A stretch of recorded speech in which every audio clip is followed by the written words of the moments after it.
Disclaimer: none of the footage you are about to watch was performed by me, but rather a trained professional at speedrunning the game in question.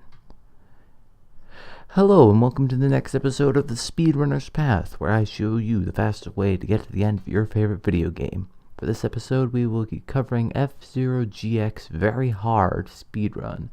So let's start.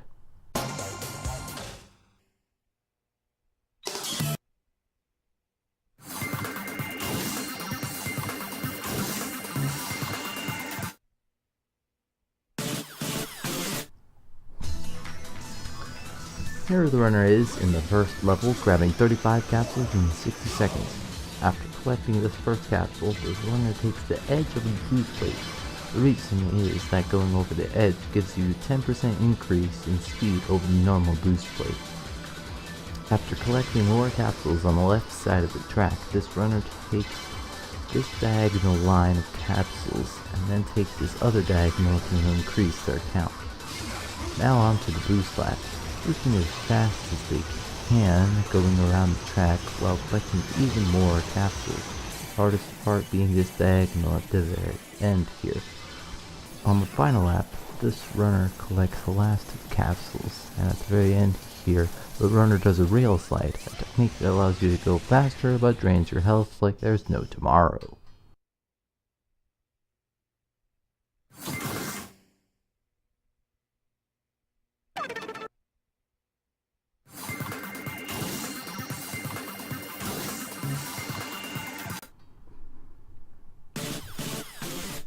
Chapter 2. After the start of the race, the runner goes over to the side of the track and does what's known as shift boosting, where the runner goes off the track and comes back on a few frames later, which gives you a boost. No one quite understands why this occurs, but all you need to know is that it does. You may notice that this runner turns off their engine after a shift boost. This is known as momentum throttling, allowing the runner to stay above their top speed, thus allowing the runner to beat this chapter much more quickly.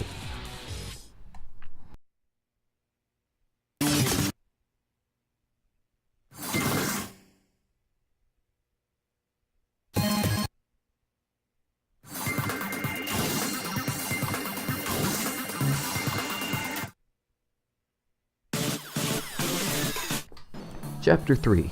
In this chapter, the runner uses a technique known as Momentum Turbo Slide, or MTSing for short, where the runner drifts into the jump plate and presses the accelerator only when their ship is coming back down. They also do side attacks in midair in order to strafe. After the boost laps are initiated, the runner can use MTSing even more effectively. Thanks to the extra speed from the boosts, the runner can use them to skip over a section of the track. However, if done incorrectly, you will blow up. Luckily, that didn't happen. And it's essentially the same strats for the last lap.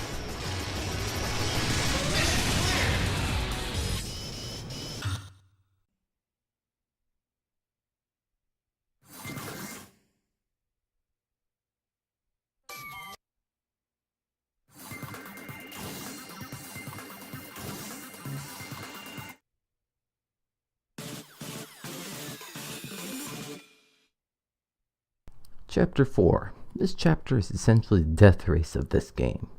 In order to beat this level at all, you need to destroy all the other racers. This runner uses side attacks because they are more effective than spin attacks.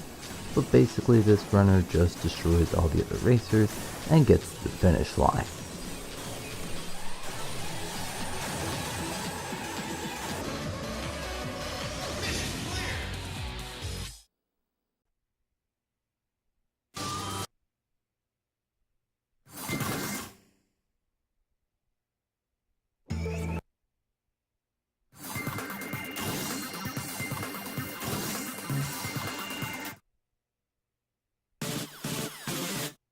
Chapter 5. This looks like it's easy, but it's not. You start out with full boost and grab these small capsules in order to keep your boost meter up. The runner uses a technique called momentum throttling boosting, where the runner turns off the engine briefly between boosts, which allows the runner to go even faster than they are supposed to. Then it's a case of get to the end of the tunnel before the time runs out.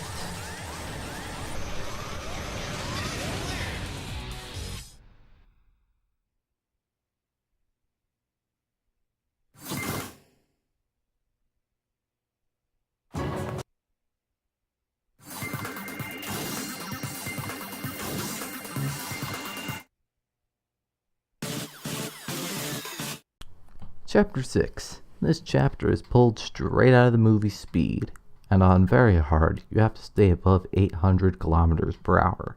It isn't very interesting, just don't hit any of the cars. Only becomes interesting when you get to these dirt patches near the end of the mission. Just be aware of this blind right turn at the end of this mission.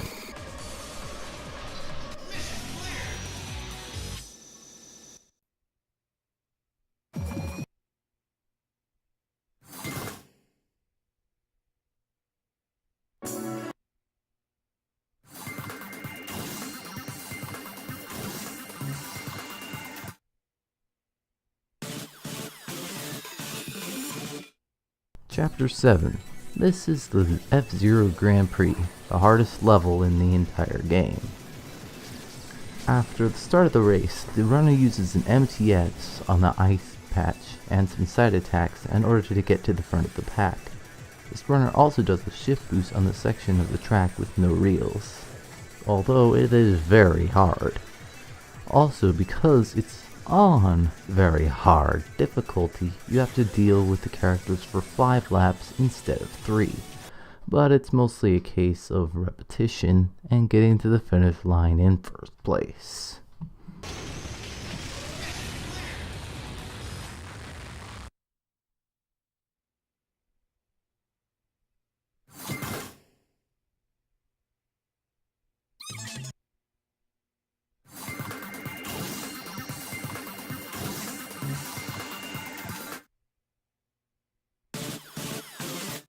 Chapter 8. This is a race with Deathborn, and to be clear, you have to race him. Killing him will not work. After the start of the race, you want to clear as many of the mines as you possibly can. This is because if you run into a mine while boosting, you will most likely die. From second last onwards, you just need to boost an MTS as well as not die.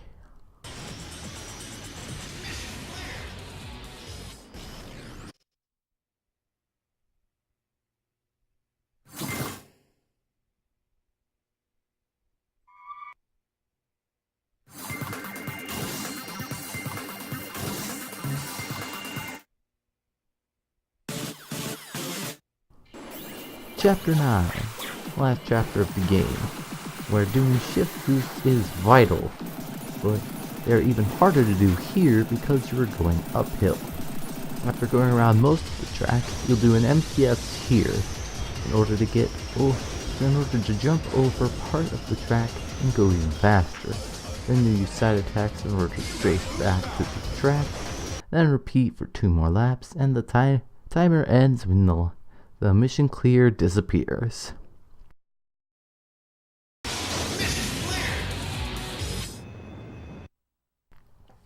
Thank you for watching this episode of the Speedrunner's Path. Let me know your comments and suggestions down below.